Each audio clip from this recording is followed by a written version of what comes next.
Hello and welcome. It's Peg, and today I am working with these Ann Butler watercolors from Emerald Creek. They are these nice big pans. They You can buy them individually so that you can pick out the colors that you want. And Emerald Creek is a Canadian company, so you can buy them with American dollars in Canada, which is a good deal for you, or you can go to your local craft store and find them or ask them to order them for you because I'm going to tell you, they're going to want to carry these. There's shimmer in a number of them. There's some that are a little bit chalkier than others. I mean, it's just a nice combination. So I'm mixing up my colors. You know, that's one of the things that I like to do is to blend my colors and get a custom color by combining. And I'm using some blues and purples and black in my background here. I want to create a watery effect.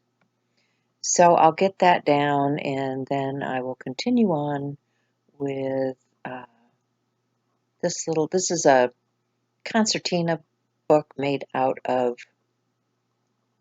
watercolor paper, just a very small, a little bit larger than an ATC size. And I'm just playing. I'm having fun playing around with these products to see what they do. You know, that's one of the things that you want to do when you acquire new products is just have a play with them, test them out, you know, make some color swatches and figure out what you want to do with your product, because if it just comes in and you put it in a drawer someplace, you forget about it and you don't use it. So I like to get things out immediately when they come in and see what I can do with them. So that's why you see me playing a lot. I tend to, you know, get something like this and just go ahead and give it a try. Um, and I think you'll be pleasantly surprised by pulling these out. I've noticed that between the infused and the Ann Butler, there are a few differences, and the infused watercolors do have an essence or a scent added to them, so that if you are liking to, you know, have those pleasant smells while you're painting, then I would recommend the infused watercolors. And if you don't like to smell anything while you're painting, then check out the Ann Butler ones. Yeah, they've got two different things going on in their line. So I'm going to continue to blend and play, and I will be back here in shortly with what I'm going to do with this piece.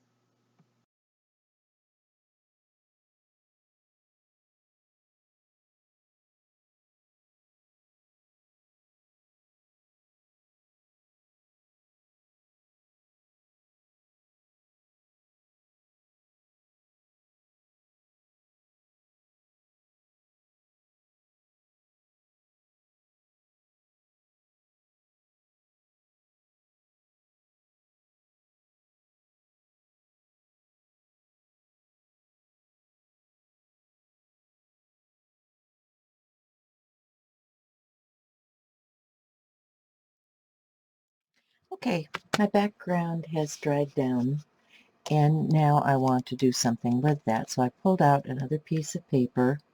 I want this to be, these are too small. I'm getting a template here because I'm thinking about the size of the creature that I want to create on here, and I'm thinking that this middle circle is about right, and I want it to contrast against this color. So I'm going to come down in this area, I think, because I like the colors that let's see, yeah, I like the colors that I'm seeing here. And I'm just going to take my pencil and draw my circle.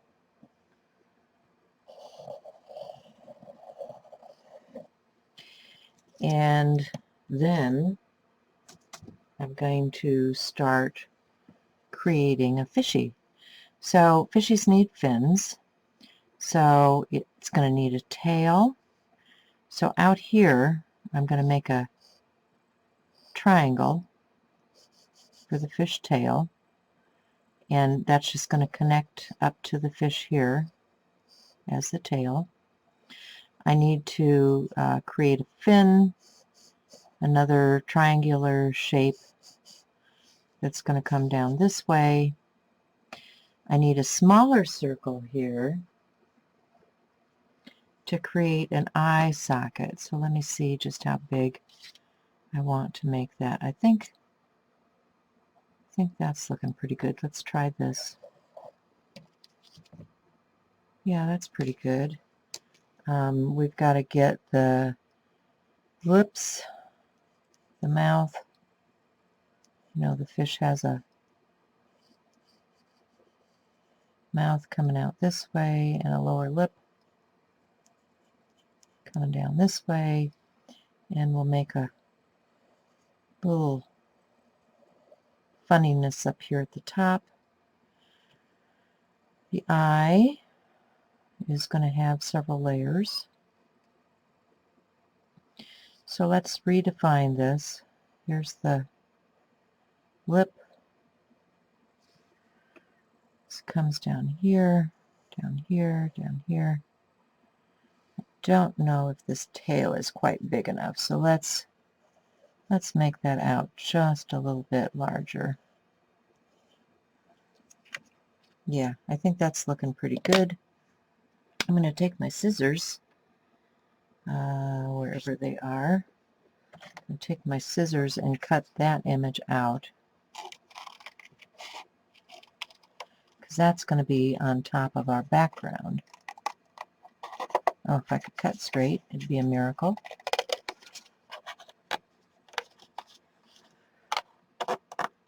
Don't worry about the lines. I have an eraser here.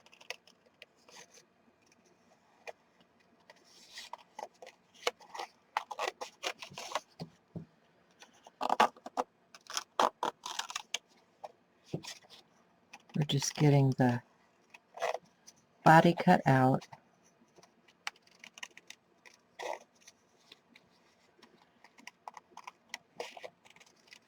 Now this is relatively thick paper. So what you can do is you can kind of peel off the back if you want to, or use a heavy gel medium to put it down with so that it stays in place. I think I might actually draw the eye before I do my erasures so that I know where it is.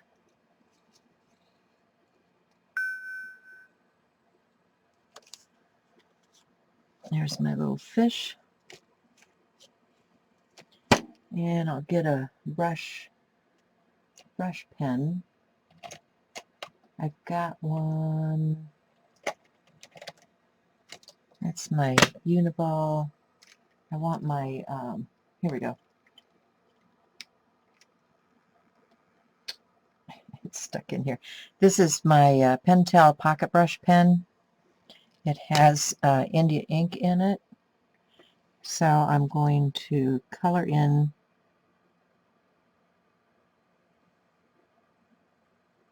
the eye.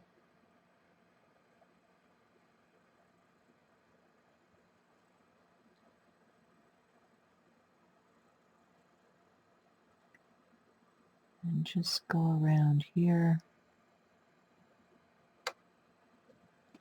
for that. And I'm also going to extend that mouth line because we want a little smiley fish. And now I want to erase those other pencil marks, so I'm going to grab an eraser somewhere here. Here we go. This is a polymer eraser from Pentel. These work really well.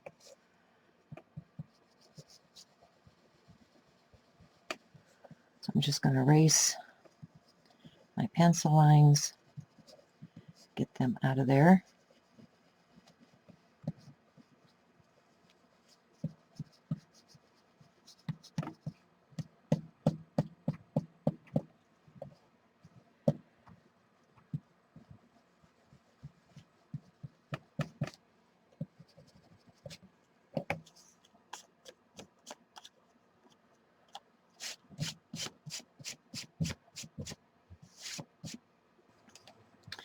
So now that I have erased the lines, I'm going to peel the back side of this paper off carefully.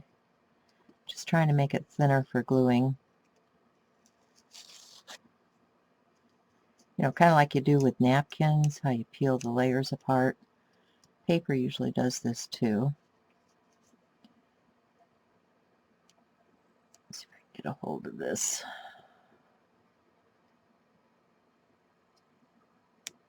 Tippy, pointy thing here. There we go. Got a good chunk I can peel off of there.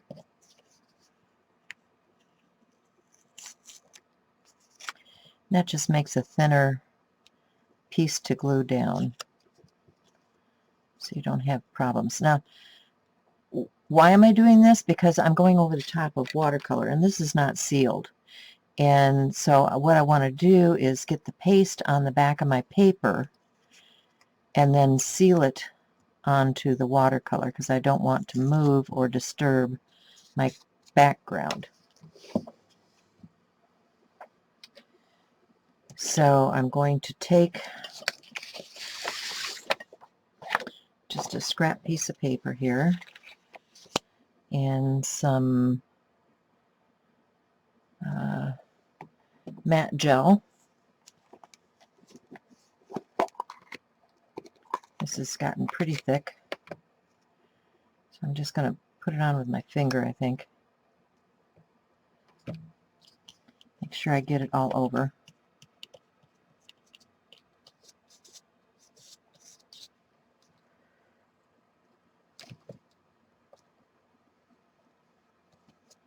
Right up to the edges.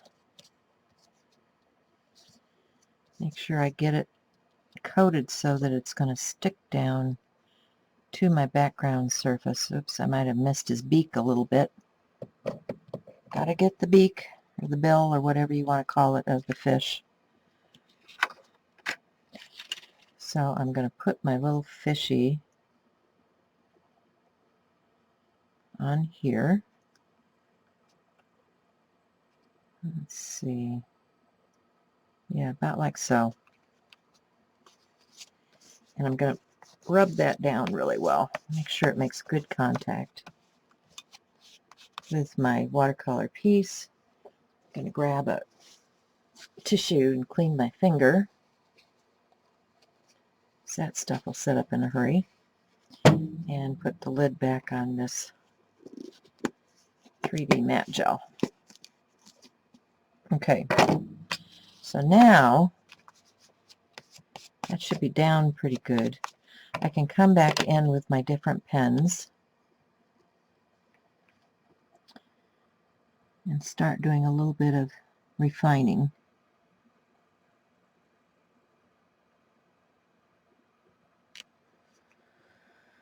As we do.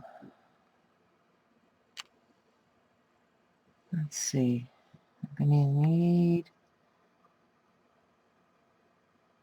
I might need a thicker line on that.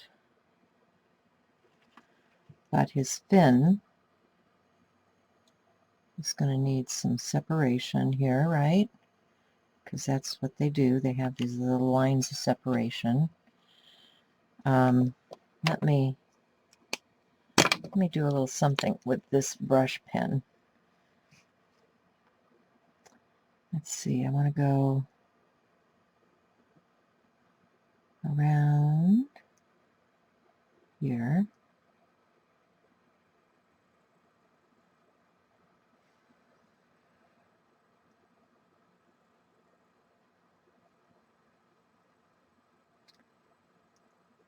And I think we need these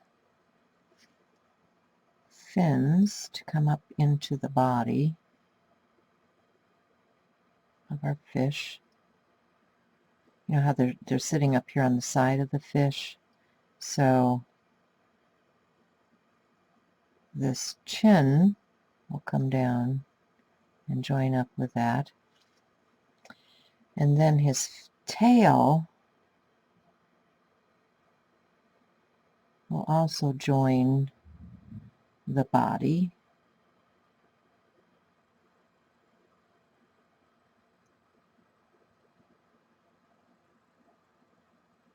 like so.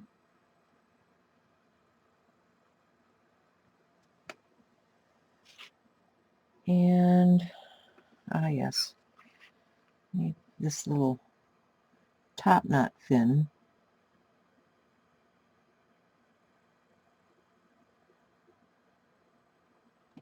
Like so.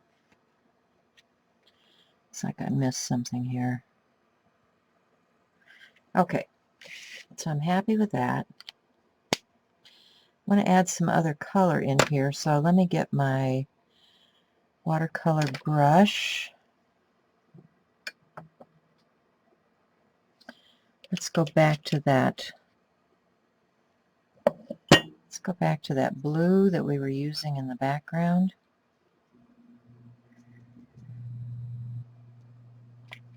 And a little bit of that purpley tone.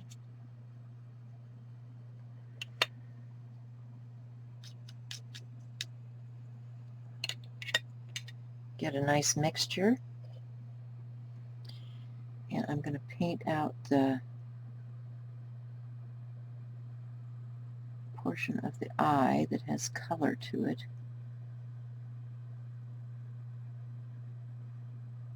Right there.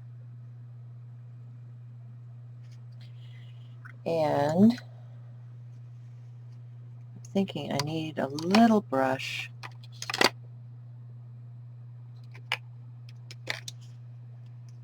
I might want to add a little bit of this for some of the shadowing in here.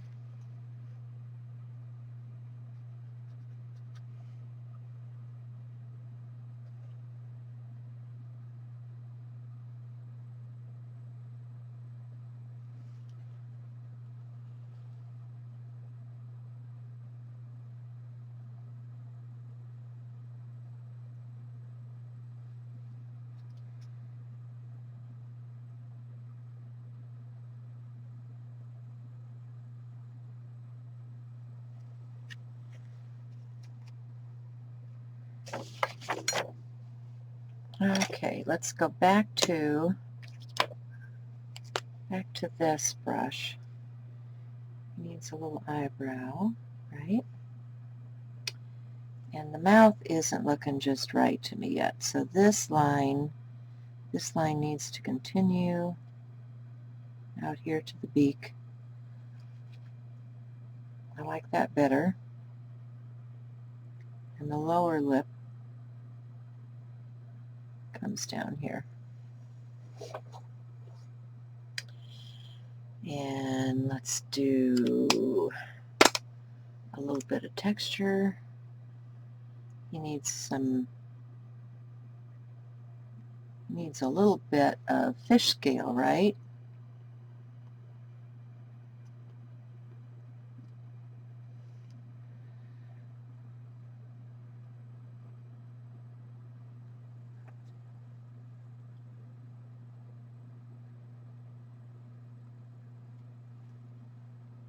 Like that.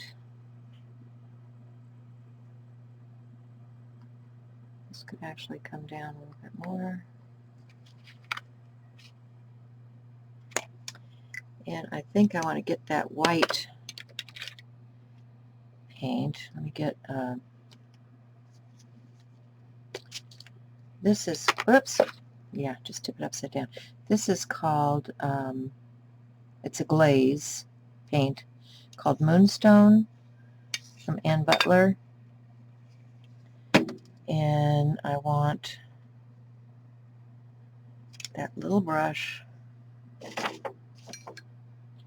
to start with, because I'm going to put a little bit of that moonstone right into his eye here.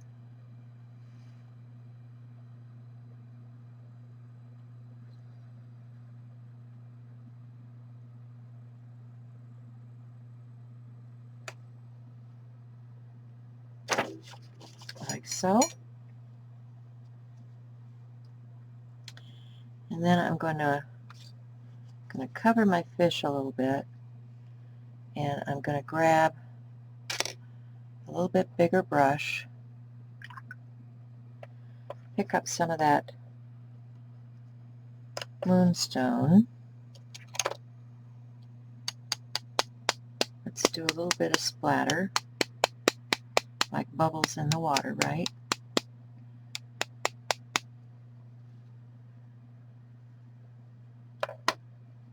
And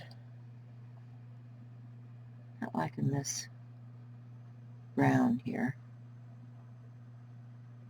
I'll change that out a little bit.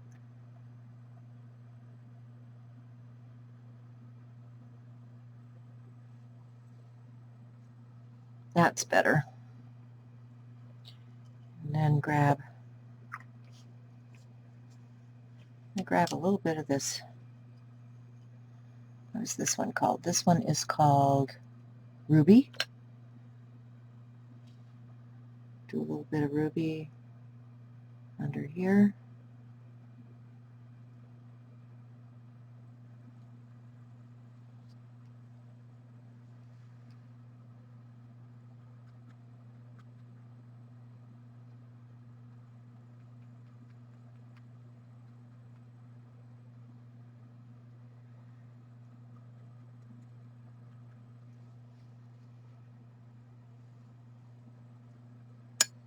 And let me get a little bit of the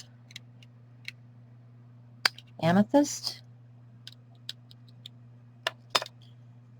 Blend that with a little bit of the ruby.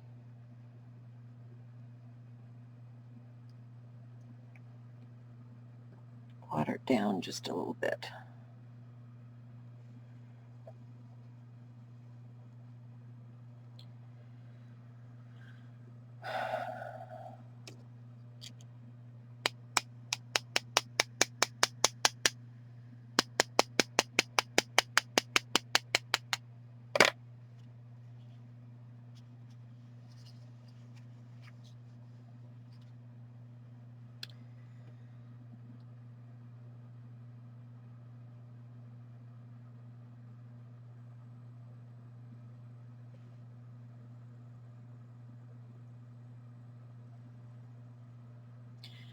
Water that down quite a bit.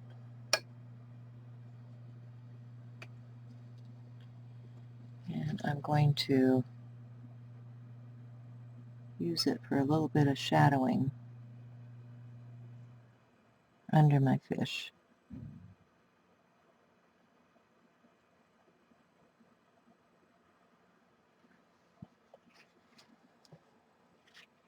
Just to bring it out a little bit more.